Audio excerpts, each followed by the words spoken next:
to Cooper Talk. Welcome to Cooper Talk. I'm your host, Steve Cooper, and remember, I'm only as hip as my guest. I got to tell you something, people. The gentleman on my show today is in a scene in a movie that I think everybody has seen. It's one of those things, at Christmas time it plays over and over, and he must be, had talked about it probably so much. And I just watched the recent movie, A Christmas Story Christmas, which he was in. It was good to see him back on screen, and my guest is Scott Schwartz. How you doing, Scott? Good. So, how was it shooting the latest movie? I just watched it because you were coming on the show. I watched it, and I love the original Christmas Story. But how great was it? Tell me the process of how it got made and how you guys all came back after all these years.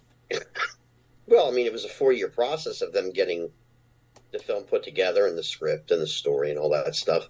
And, I mean, at first they didn't know if they were going to bring us all back. So they put out a casting call for a few different of the characters and whatever. And then the director and Peter were talking, and he's like, can you still get a hold of the guys? Are they still available? Are they still out there? Yeah, okay. So Peter called me and said, hey, you know, putting together a new movie. If you want to be in it, you got to audition like everybody else. I auditioned to be me again. I was going to say, what's it like when you audition for a role you did? I mean, did you? But people change over the times. It's been a few days, you know, since people have seen us on the big screen, and you know, they wanted to make sure we could still bring it, as they say. So, you know, I did mine, and the other guys did theirs, and we all passed the test, and let's rock and roll. You know, we're still at the ages where nobody has changed. Everybody's, I mean, we've changed as far as, you know, getting older, but, you know, nobody's 500 pounds, and everybody kind of fits the characters that they still are. You know, and there was still chemistry because we've all been friends for so many years. You know, I talked to all the guys, and, you know, so it was... you know, it was fun because they told us all we got it, okay, Klein, and so RD, who plays Schwartz, you know, we have all the scenes together and all that. So, you know, we went to lunch, and we just started bantering, going back and forth, and it's like, it's still there. It's still, we are who we are, and we can still do it, whatever. And then we shot this in Sofia, Bulgaria. Oh, really? Everything is recreated, from Ralphie's house to Higbee's to the streets to everything. And so we were there, and of course, you know, we had downtime before we started shooting, and RD and I rehearsed, and we were going back and forth, and then I rehearsed with Ian, I rehearsed with Zach just to help them, and whatever, you know, I'm the old guy, so I got to help everybody, you know. And I mean, it started with me and RD, me and, you know, the character Schwartz, Flickin' Schwartz. I mean, it was, listen, here we go, we're right back to square one. We're exactly where we're supposed to be, you know, all these decades later, because we're still friends and we still hang out in the movie. As you saw, you know, Flick's got the bar and Schwartz is a customer, and we've got the same shtick that we did all those years ago. Well, it was good. And, you know, and it's funny when you watch movies that are later, it is like you're just guys that have known each other and been living there. And that's what makes it good, because a lot of times you sit there and you see these movies and they're years later and you're like, nah, I'm not buying this shit.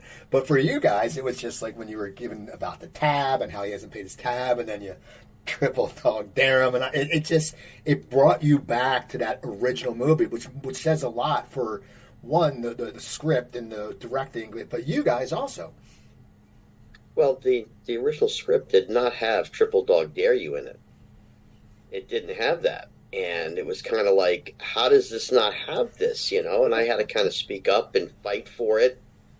And they wanted to know why, and I told them why, and I'm like, the fans need their payoffs. They're waiting for this all these years. They want to see Flick give it back to Schwartz. You know, they're emotionally invested in this thing for all these decades. They have to see this. And, of course, they said, okay, and at the end of the day, it's better for the film. It's not about me. It's about the film and what it should be, and paying tribute to the first one, and really keeping that humble, wonderful story that you can continue on with the same guys, you know, and so, you know, it worked, you know, and there was, you know, other things, you know, Scott Barkus's character is fantastic. I don't want to blow it for everybody, but, you know, his character is great. And Ian, who plays Randy, the little brother, his character is great, that they kind of made this life for him, because last time you saw him, he was a little kid. Right. So he could have become anything, and they came up with this wonderful concept of where he goes and what he does. And,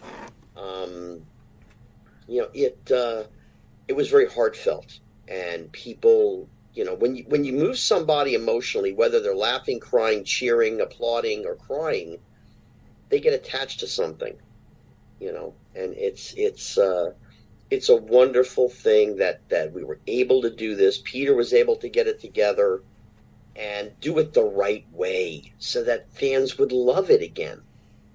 Now, the mustache, real or fake? All real. Okay, how long did it take you to grow? Because it's a good mustache, but I'm thinking, you never know. Was how long? Well, the movie takes place in 1973. So the minute they told me that, the first thing I thought of was Elvis Aloha in Hawaii. I got to have the sideburns. I got to have, that. And then being a bar owner, I grew the stash. And, I gained a little bit of weight. Because, again, bar owners, 70s, most of them all were heavy set, whatever. And it's supposed to be in Indiana, so you could think maybe it's more motorcycle, bike kind of guy, but he's not, So I put this sort of package of this character together, and I got there. And the makeup people are, this and that. I'm like, don't touch me. I'm perfect the way I am. Don't touch me. They're like, well, we'd like, I said, well, okay, so just, I have a few gray hairs, I'm not that age. Okay, fine, So they colored it in, and Peter came in the makeup room, and he goes, oh, my God, that's perfect. Don't touch, oh, my God, what did they do? No, Peter, they didn't do anything. No, Pete, this is all mine, and I'm pulling out, no, Pete, this is mine, He's like, perfect, it's great. Okay. So it's recreating the character of Flick, but just as an older guy, and understanding who he is, where he comes from, what he's about, so you can play with it, which is what I did, and, it turned out great. People go, oh, my God, and it's like, since then, of course, this is all gone, and the stash is gone, and I've lost over 20 pounds. People see me now like, oh, my God, you look great. I'm like, I just gained it for the movie, guys. It's okay, What was it like shooting in Bulgaria? Because it's something, you've shot movies in the States, and Bulgaria's completely different. I mean, I'm sure their craft is quite different. I'm sure it's not, all the honey and ranch bars and the M&Ms. What was it like shooting? Oh, no, they didn't have any of that stuff. What was it like? Zach Scott Farkas called me up a couple days before I left because he was already there. So he actually sent me a text. He's like, dude, if there's stuff that you like that you want, bring stuff with you. So believe it or not, I went and I ransacked every grocery store in the neighborhood for Slim Jims. And I had like 35 Slim Jims I brought with me to Bulgaria. Their pastries are unbelievable. The croissants and the rolls and all that kind of stuff. It's fantastic. Food, of the 47 days I was there, I had spaghetti bolognese like 24 times. Because this one place that we went to, great spaghetti bolognese. Then there was a second place that had another kind of pasta dish, was great. But I had never been to Europe before either. My first trip to Europe. And it was a little unnerving, being on a plane for 13 and a half hours, 14 hours from LAX to Istanbul, Turkey, catching the connector to Sofia, Bulgaria. The people there, for the most part, were pretty cool, Everybody on the set spoke English pretty much, but seeing other people on the streets didn't speak English, and you kind of smiled and said hi, and they looked at you, half the town is still, the buildings are still there from when they were under Soviet rule. So these garbage complex apartment buildings that you would see in certain cities in the U.S., you're like, oh my God, people live like this, and then there were nice places, and we had full sound stages and back lots that they built over there. They shot a Rambo there. They shot Texas Chainsaw there. So they've shot other films and shows and stuff, and, it was an interesting process, but people were fun. What was it like seeing the whole town recreated? I mean, that must blow your mind. I mean, it was crazy. When they finally finished it, Peter sent me a text. He's like, you're coming tomorrow morning. You got to see this. So me and Ian went over, and saw the town, saw Ralphie's house and all the streets and the Higbees and Flick's Tavern and all these things. It was, stepping back into something place you ain't been in a long time. Even though, I've been to Cleveland and I've seen the house and all that, this is sort of a different thing because you're making the film again, and you're recreating the magic. You're trying to recreate the magic of the first, but at the same time, you understand that you're recreating something that became magic. Didn't happen overnight, and who knew? So there's a lot to live up to do what we did, and I believe so far from what people have said, we've done it successfully. I've enjoyed it, and I looked. You always look on Facebook. There's things, and with Facebook, like I'm a Philadelphia Eagles fan, so even when the Eagles win, people go, "Oh, the Eagles suck." Facebook, there's always gonna be the asshole who's like, "Oh, the movie sucked," but majority is we really enjoyed it. It was something we watched it, and it took us back, which is good because there's nothing worse than when you're excited about a movie, and you put it on and it sucks. And I really enjoyed it, and it was good. It was good. Now, I want to ask you, I want to get into how you got into acting, but I know you own a trading card. You're really into trading cards.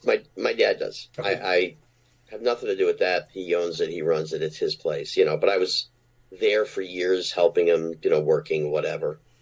Were you always? I'm still into cards and memorabilia. That at the end of the day is the last question. Yeah.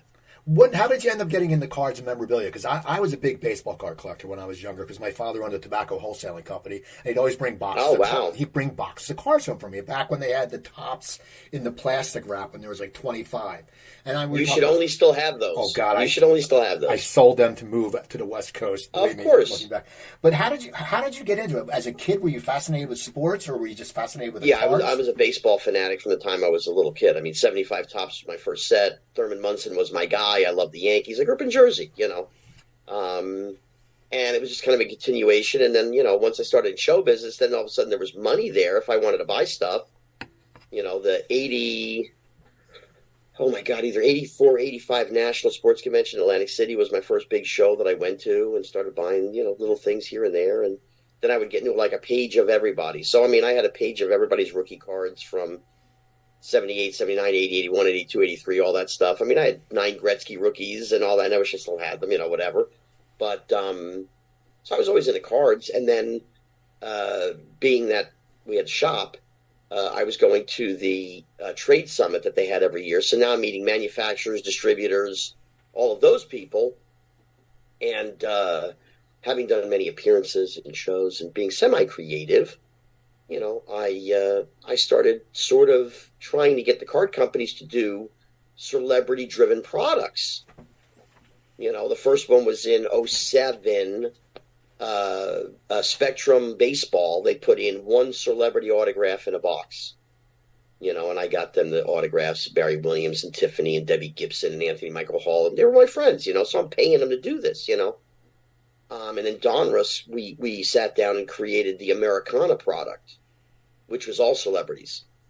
So Americana 1, 2, 3, and the celebrity cuts. I got a lot of the autographs.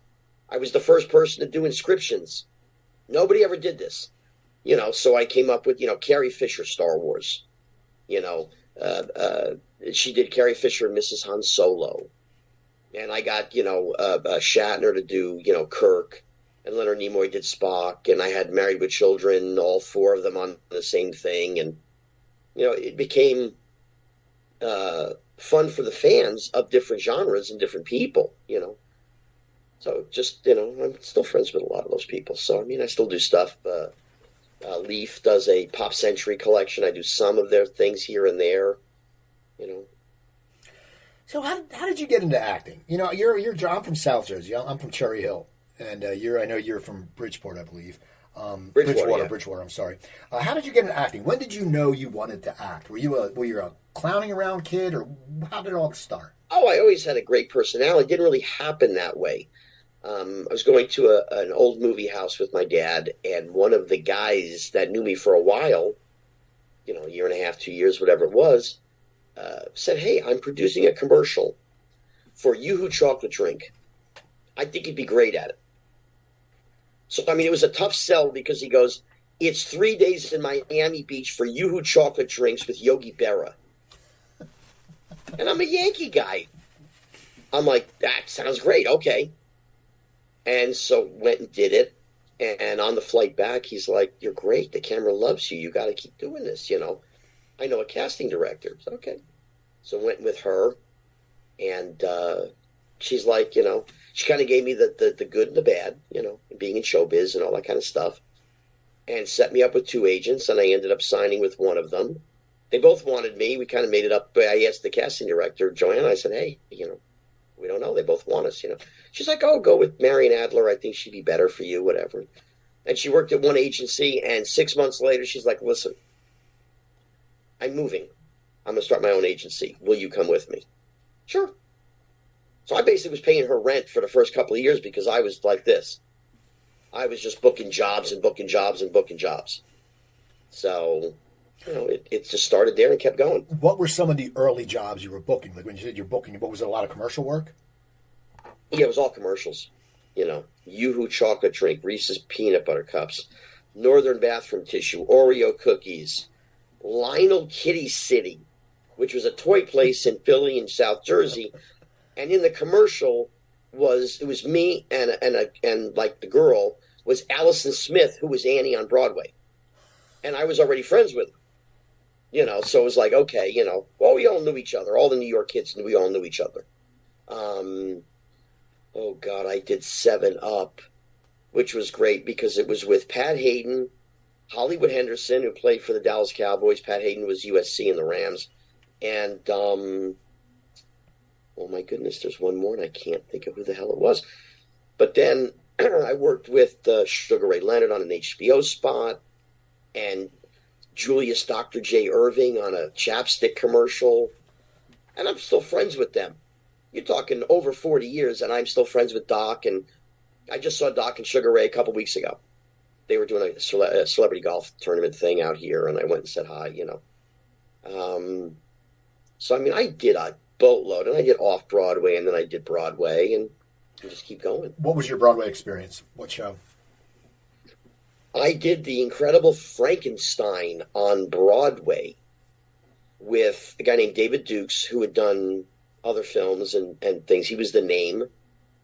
A wonderful lady named Diane Wiest, 2-time Academy Award winner. She played Elizabeth, Dr. Frankenstein's girlfriend. And his best friend in the show was John Glover, who did Gremlins and many, many films. And, of course, then he did Smallville and all these wonderful things, you know.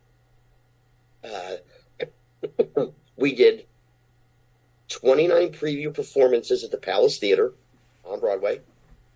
We had opening night, and we closed. The reviews were bad. They didn't really have advanced sales, much in a way. Maybe the worst commercial in the history of Broadway. So I can actually do it because we're on a podcast. So this is what happens. A bolt of lightning and a hand comes down like this. And another bolt of lightning, Frankenstein, live at the Palace. That was the whole commercial. It was a horror show. It really was. But, I mean, the experience was great. A guy named Bran Ferrin did the special effects, and he had done a movie called Altered States. Okay? He wired every seat in the house. So when the lightning bolts would go off, every seat would shake. You know, the sets were 50 foot high. I mean, you know, the guy that played the monster, Keith Joachim, he's in the Midwest. You know, he was great. I mean, there was a lot of good things in the show. They just really didn't know how to convey that to the general public, you know. And we closed. And I mean, the things that you don't know that happen behind the scenes or other things. I had done a commercial with Dr. J during rehearsals for the show. And he was coming on January 18th. I still remember the date of him coming to the show because he had an off day, you know. And we closed on January 4th, and that was the end of it. Oh, man. So Broadway goes no good. So now how do you start parlaying into the movies, like The Toy and A Christmas Story, which I want to talk about both because The Toy, I mean, you worked with 2 comedic geniuses. I mean, you know, Gleason and Pryor. Just auditions. I mean, you know, just you go on audition, and all of a sudden The Toy came up, and The first call is a cattle call, as they call it, because there's 400 kids there. Then the second one is 100 kids there, and then the third one there's 40. It was 9 auditions, basically, and then the last one in New York was a sort of screen test, on video. And then they flew me out to Los Angeles, to Burbank, and I went to the studios and did Hunter and Ray Stark, the producer, and Richard Donner, the director, and all that. And, they wanted a fun kid. They wanted a kid with just an outgoing personality who could hold their own with Richard, And, it's a funny story because I'm friends with him. The last 2 kids for the movie was myself and Henry Thomas from E.T.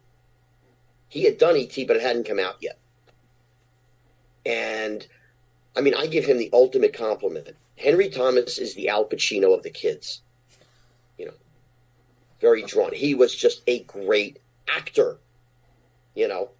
Me, I'm the lunatic. I'm the wild card. I'm the funny kid that tells the jokes, and I'm all over the place, which is really what they wanted to have fun with Richard. So my personality worked better, And I was a Smokey and the Bandit fanatic. I knew every line. And, I did Gleason as good as Gleason did Gleason. And he told me that afterwards, He's like, you do me as good as I do me. I would do shtick from Smokey and the Bandit with him and the Honeymooners and all that stuff. We had a blast. I wasn't the typical kid. There was the stories. Gleason hated working with kids and animals. And he really did. I was a different duck. I came from a different place. I appreciated him. I knew who he was. I did impressions of him.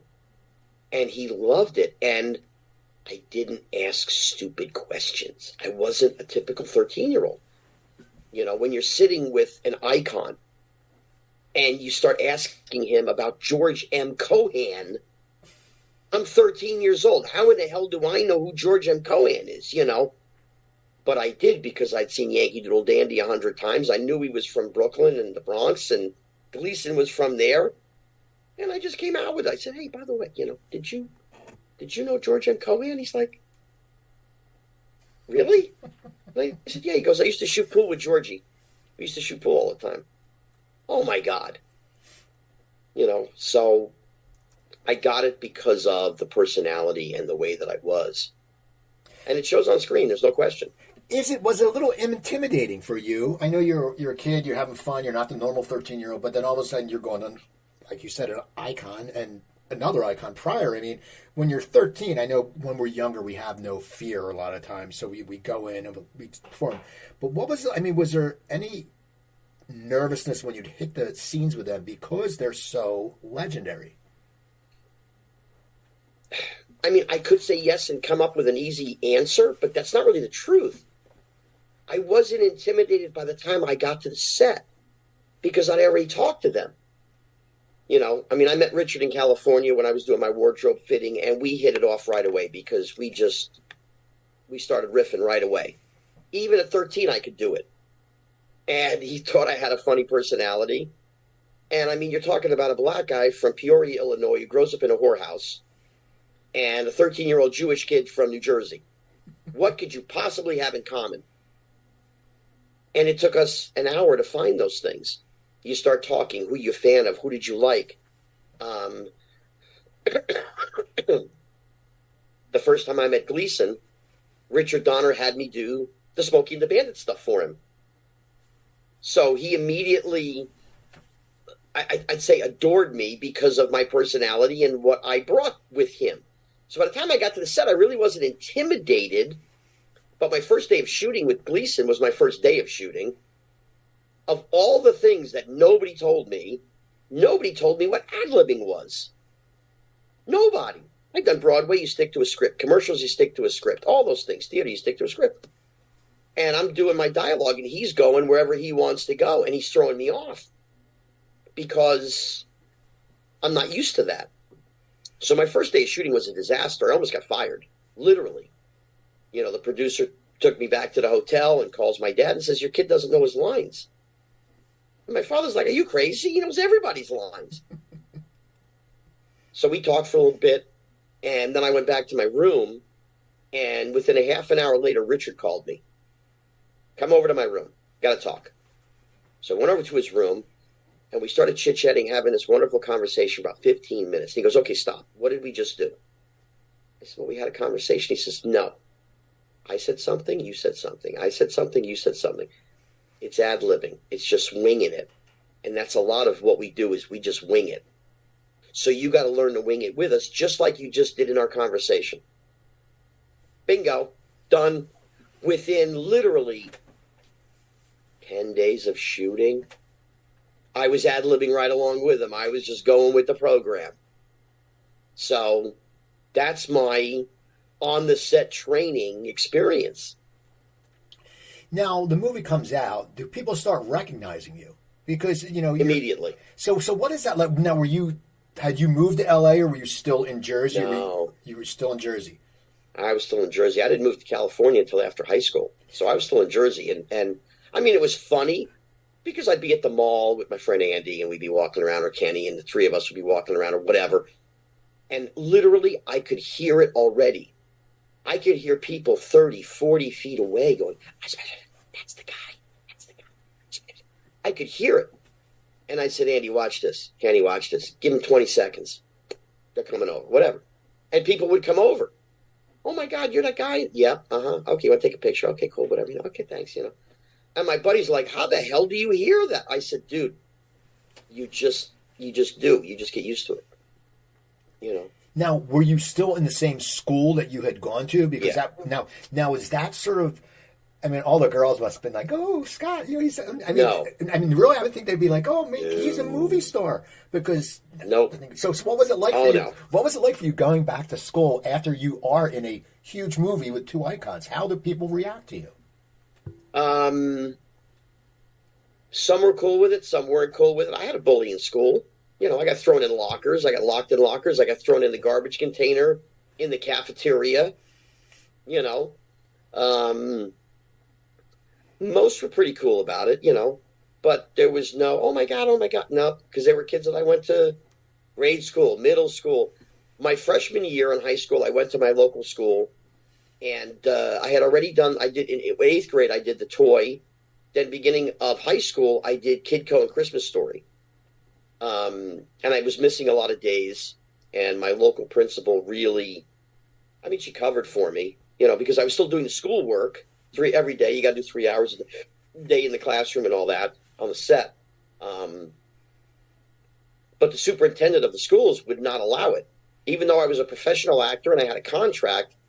As they say in schools, your ass has to be in the seat for attendance, for how much money they get from the school systems and all this stuff. So I ended up going to professional children's school in New York for 2 years. My sophomore and junior years, I went to school with, oh boy, here we go. Anthony Michael Hall, Ricky Lake, Alon Mitchell-Smith, the other kid from Weird Science, Jennifer Blanc, who did Angel, and she's done other things, Glenn Scarpelli, Jonathan Silverman, Ricky Lake, Malcolm Jamal Warner. It was the who's who. But then there were piano players and violinists and dancers and ballerinas and everybody that was in show business of any kind as a kid, because their curriculum was based on the book, not on the teacher. So they just gave us the work and we could go on a set and do whatever we had to do, So I did that my sophomore and junior years. Then I came back to my local high school with my friends. They're all my friends, but, the kids I grew up with, my senior year, I had more fun and enjoyment as a teenager with the girls in New York. I dated a few people and had fun.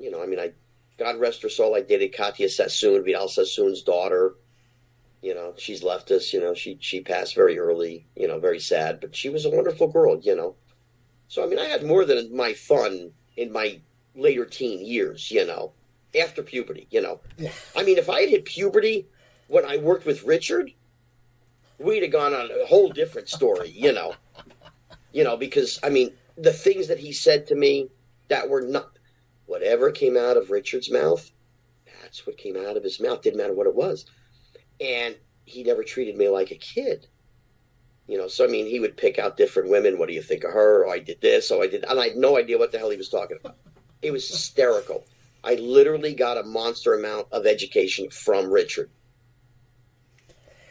So now, Christmas Story, was that an offer, or did you have to audition for that because you had done the toy? How did that come about? I mean, it's funny because, being old enough, you remember things. December 10th, the toy comes out in the movie theaters. December 10th, I finished shooting Kidco, which was the second film that I had done. And it was 5 days later on a Wednesday, and I go in to see Bob Clark for the movie A Christmas Story. And it's 2 o'clock in the afternoon. We talk for a few minutes, and he says, listen, I miss lunch. You want to go have a hot dog? We were in Manhattan. Okay. We go downstairs. We have a dirty water dog, a Yoo-hoo, a Pepsi, whatever it was. We come back upstairs. We chit-chatted for another couple minutes. Hey, listen, nice to meet you. Thanks. Have a nice day. Shake hands. That's it. You want me to read something? No, you're good. He had gone to the theaters. He saw the toy. If I can hold my own with Gleason and Pryor, I can do Flick. Don't worry about it. And that was pretty much it. I got the movie 10 minutes later. He called my agent.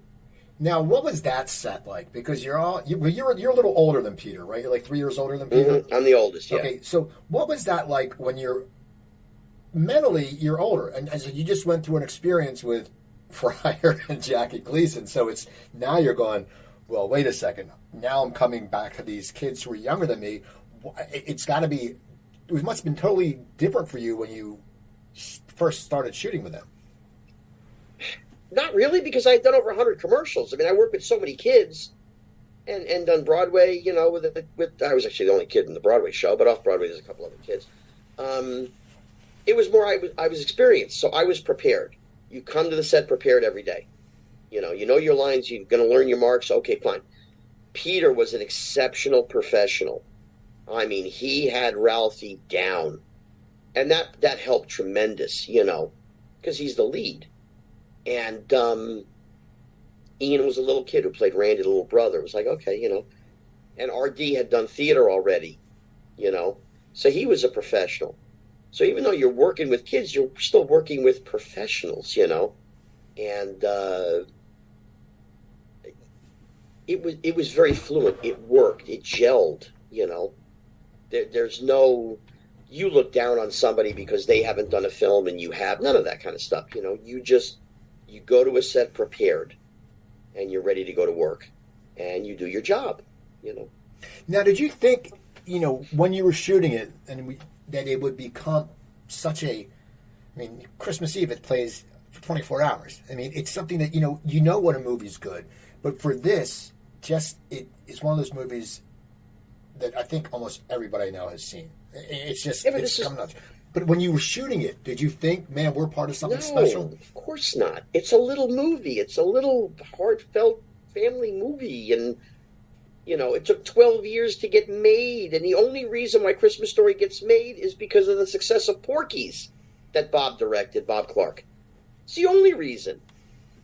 And there's no big stars. There's no special effects. There's no nothing. It's a humble little movie. It's an ensemble piece. It's wonderful. Getting Darren McGavin, French Italy, it must be Italian. There's so many things that you don't know what's going to click, not going to click. Everybody makes a movie and they hope for the best. They all get thrown up on the wall and very few stick. And this was one of the ones that stuck. And people really, over the course of the decades, really attached themselves to. Because, you take...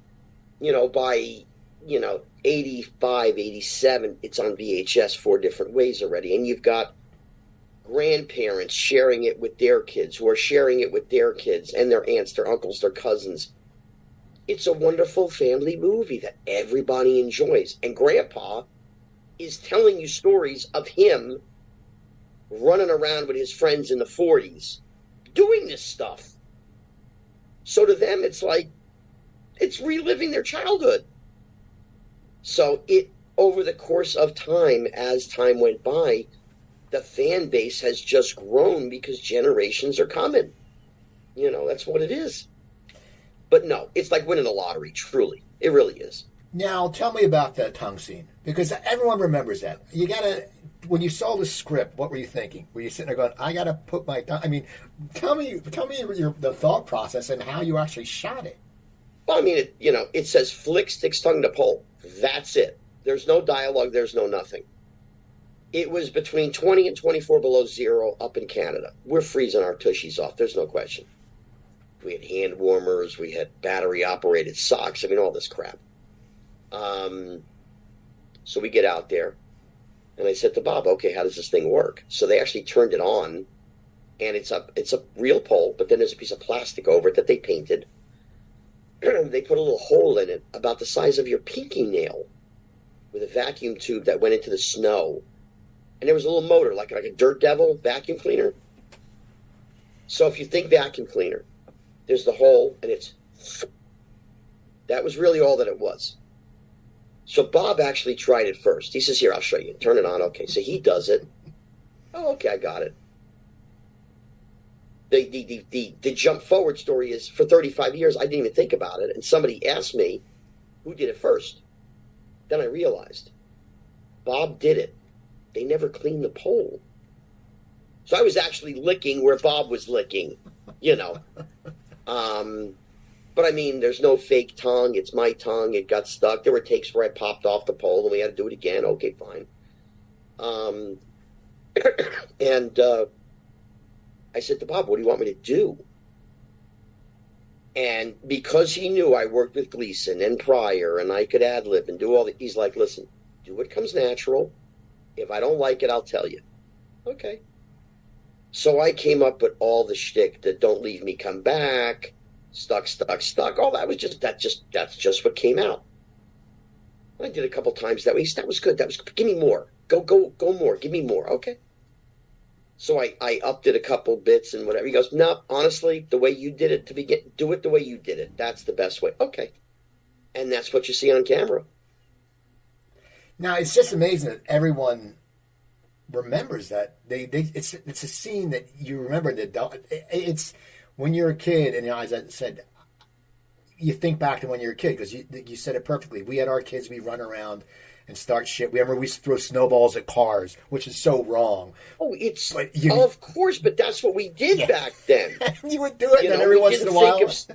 You don't think of safety and who you're going to harm or who you're going to insult or none of this stuff. We freewheeled it. That's what we did. Now, after Christmas Story, as you're getting older, what are your goals? Do you want to keep acting, or what happens? I mean, you've been in some big movies, sure. But so what paths do you take? Oh, I mean, I just kept going on auditions, and sometimes you book something, and sometimes you don't. I really didn't get any films after, Christmas Story for a while. I hit puberty. My face changed, so I didn't really look like me anymore. Between 15 and a half and almost 19. I sort of look different. Like my high school graduation photo, I absolutely hate because it just doesn't look like me. And about when I almost hit 19, my face sort of morphed back into the face I had when I was 13. And I came out to California.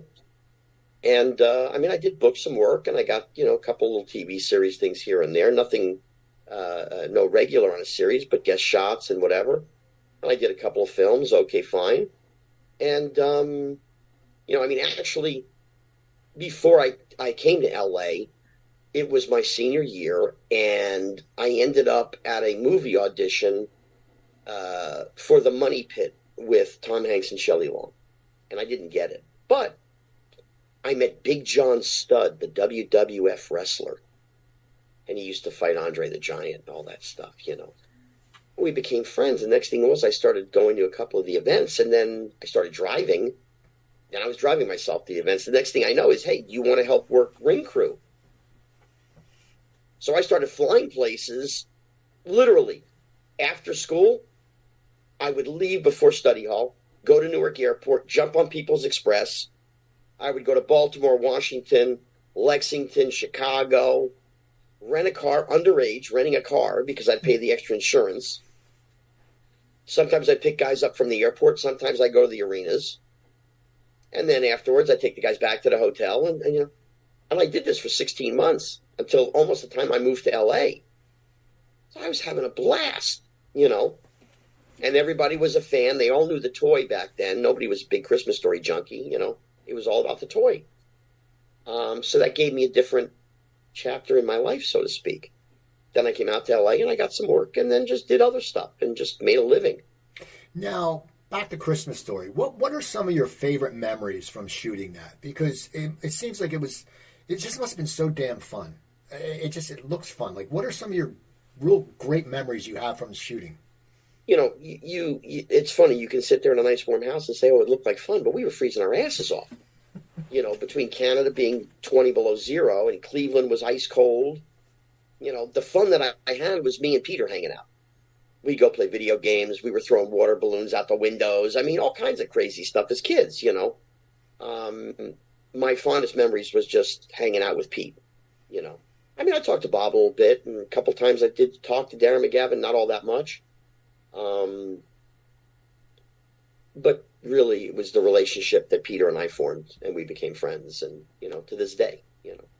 And it was wonderful getting on a set with him again. Now, what is it like? Do you do conventions? Because I know that's the big thing. And I got to tell you, I went to the Hollywood show when I lived in L.A. My friend knew the owner. We went. And it was weird because Mason Reese wasn't in the show, but he was hanging out outside the show. And I remember that commercial. You remember that commercial. It's just, you know, Borger Schmorg in a can. But for you, what's it like when you go to these conventions that just these people, you've been a part of their lives? I mean, you know, and as you said, Christmas Story, grandparents passed down. You've been part of generations. What kind of fans come to your, like, do you have just a skewed demographic of people that come to your table? Or how does it work when you go to these conventions? It must be everyone of different ages. Oh, they're all different ages. They're fans, you know, they give warmth and love. It's not that they're coming up like, hey, you killed somebody. You know, I'm not Charles Manson, you know, so it's always a smile, warmth, you know, hey, are you doing anything after the show? We'd love you to come over for dinner. I get invited to more people's homes than you could possibly imagine. And sometimes it's actually led to many friendships. I mean, I could get stuck in 50 cities across this country and find somebody I know for a couch and dinner.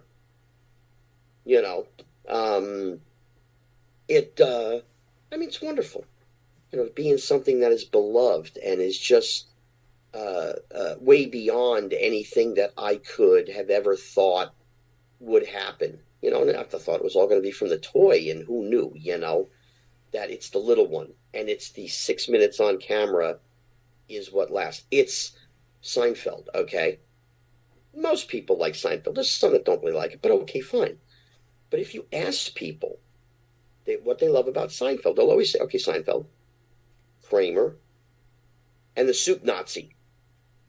And yet, the Soup Nazi's really only in one episode until the last episode of the whole thing, because, you know, Jerry brought everybody back. But other than that, one episode. It gets talked about two other episodes. But Larry Thomas was so good, you know, the Soup Nazi. He made that character 1,000 times bigger than it really was. You know, everybody, of course, knows no soup for you, you know. Now, my favorite line in that scene is, you know, is George asking him for the bread because he got, you know, the other guy got the bread. Oh, you want bread? $3. That's what I think is hysterical. You want bread? $3. No soup for you is great, but it's the other. So Larry made it his own as I made Flick his own, you know. And the people, they come and they give the love, and it's just. And, you know, when I see a 6-year-old kid, you know, with his mom, his dad, whatever, and the kid will come up and he'll see the picture. He won't know me because I'm older, but he'll see the picture of me on the flagpole with Peter. And and they'll go, Flick, Christmas Story, or they'll just say Christmas Story, or, you know, stuck. And they're 6 years old. It's delightful to know that you've already started to bring humor and a good experience and a laugh to a young generation. And then I've had people in their 80s talk to me for 20 minutes about their dad and their experiences growing up and what they did and shooting BB guns or whatever it was, you know. It's fun to hear the stories of other people's lives, because they interact and interject with what we did. I got to ask you about. Didn't you do a series, The Comeback Kid? I think Keith Coogan was in that. Didn't you guys do like a YouTube series? We did a pilot. Okay, what was that about? Because I know Keith was. Who was all in that? Because that looked really interesting. Oh my God! So there were two guys that unfortunately I don't remember their names because they weren't really celebrities or had done a lot of things and whatever. But they were two guys who were in show business as kids, and now they're coming back 25 years later, and they're trying to make a comeback. The Comeback Kids. And they were friends with Keith, and they were friends with other people that do little cameos in the show. And their agent was Gavin MacLeod, Captain Steubing from The Love Boat, and I'm playing his son, so I'm playing the agent's son, And the guy calls the agency, hey, I'm going to do this and whatever. And Gavin's like, listen, I'm not really doing that. I'm turning the business over to my son and whatever. So I'm there with Gavin, and we're having the scene. And again, the director gave me leeway to embellish and do a little bit of ad-libbing and whatever. And I said, listen, the last thing you did, you were like 12 years old, And honestly, Stevie Wonder wouldn't have watched it. It was so bad. So, I mean, we did that thing. It was amazing that it didn't sell because we had a lot of pieces in it. Bernie Capel from The Love Boat was in it, and Gavin, myself, and Keith, and Todd Bridges, and this one, but whatever it was, it didn't go. But we had a screening of the show, and Yakov Smirnoff came over to me, and I had known him. I worked at the Comedy Store with him. I knew him, and he's like, "You're very funny. You are so good. You're so wonderful." And I didn't know that George Shapiro was there. For your listeners who don't know, George Shapiro was Andy Kaufman's manager and had a tremendous career, and he worked with Seinfeld, and he's a part of Seinfeld and all that. And he actually told the director, he goes, listen, this was a great show. He goes, but by far, Scott, he stole the show. He was fantastic, and I never got to meet the man. He didn't come over to me. Oh, man, he is a legend. That's funny. I know Yakov. I know Yakov. I helped him. I love Yakov. No. Yeah, he's done that show. I have sort of have something that's mine, okay? The taking a picture of my tongue on a pole. Thousands of people have asked me to do it, and I just don't do it, Now, if they set up a pole or whatever, I'll kind of make a face or do something funny, but I actually won't do the sticking the tongue to the front. I've done it less than 5 times since the movie. I did it for my uncle with him, 2 of my close hard, whatever, okay, fine. And at that screening, Yakov asked me to do it with him. And I'm like, there's no poles here. He's, no, we'll find. And we're walking out of the theater, and, it's got the handrail that goes down, So we ended up at the bottom of the handrail to the piece that came straight down. And he was on one side and I was on the other. And that's the last time I've actually done it. I did it for him because he's just a lovely man and just a wonderful friend. So now what's in your future, Scott? Are are you going to still keep acting? I mean, do you have any projects coming up? Because, this movie... I've got a few little things that people have said they want to do. Okay, fine. There may be more Christmas Story stuff coming. We're not sure yet. We got to see what happens with this. If it's as successful as it seems to be so far, there may be some more of that. Next year is the 40th anniversary, so we're going to do a tour, all of us, of probably 4 or 5 cities. And Peter will be a part of it, and he's never done it before. That's just not his thing, so to speak, but he understands it's the 40th, so he's going to come out. And, we've got some shows set up already across the country, from Utah to Rhode Island and Pittsburgh and New Jersey, and there may be one other one, we're just not sure, but I'm setting them up. But you don't know what the future's going to hold, Now, do you go back to the house in Cleveland? No. Okay, you haven't been back at all? Oh, no, we went when the house began. We were there for the opening of the house and then a couple of times, but it's been 12, 14 years since I've been there. Well, I want to thank you for taking time. Now, how can people get in touch with you? And people, go watch the movie. I'm just saying, you have HBO Max, or get the password from somebody. Tell them, a ChristmasStoryFamily.com. That's where myself, Yano Grover Dill, Scott Farkas, Zach Ward, Yeah, we have stuff up there. We have autographs. I get stuff signed by Peter that we put on the site. But there's anything from luggage to socks. And everything in between. Hats, shirts, this, that, tchotchke stuff, coffee mugs, all that kind of stuff. And it's a ChristmasStoryFamily.com. You can come there and, we do a Zoom thing every couple months. We'll all show up and all that. And they have a VIP thing that we do. And, so we can have fans, follow us and know kind of where we are, what we're doing. So people go check that out. Also go to my website, coopertalk.net. You can find over 930 episodes on there. Email me at coopertalk.net. Facebook, I'm at Cooper Talk Radio.